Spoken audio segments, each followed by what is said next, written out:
Mahigit 3,000 mga bata ipinanganak ng mga ina na 10 hanggang 14 na taong gulang noong 2023 ayon yan sa PSA. Brigada Jigo Custodio, ibrigada mo! Brigada Live Report. Ayon sa isang pag-aaral mula sa Philippine Statistics Authority, naitala ang 3,343 na mga bata na ipinanganak ng mga ina na may edad 10 hanggang 14 na taong gulang noong 2023. Mula sa 2,113 na ipinanganak noong 2020, tumaas ang bilang sa 2,320 noong 2021 at 3,135 noong 2022. Ang datos na ito ay nagbigay diin sa patuloy na pagtaas ng bilang ng mga batang ina.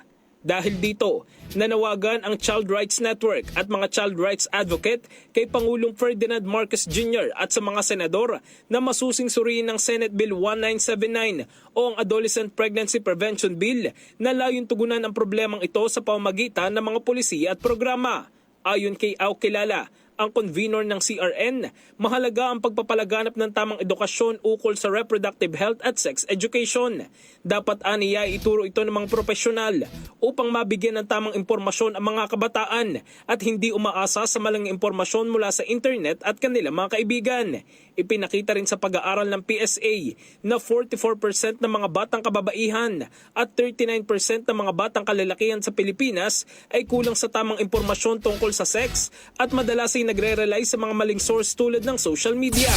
Ang maagang pagbubuntis ay nagiging sanhi ng halos 60% ng mga dropout na batang babae sa paaralan na nagiging sanhi ng malubhang epekto sa kanilang kinabukasan at nagkakaroon ng malaking epekto sa ekonomiya ng bansa. Nanawagan ng mga eksperto at mga child rights advocate ng mas malawak na aksyon upang masugpo ang maagang pagbubuntis at mabigyan ng pagkakataon ng mga kabataan na magkaroon ng mas maliwanag na hinaharap. In the heart of changing lives, ito si Brigada Jigo Custodio ng 105.1 Brigada News of Manila, the Music News Authority. Ronda Brigada. Ang bahaging ito ay hatid sa atin ng Fast Relax. Tanggal ang sakit, ora mismo.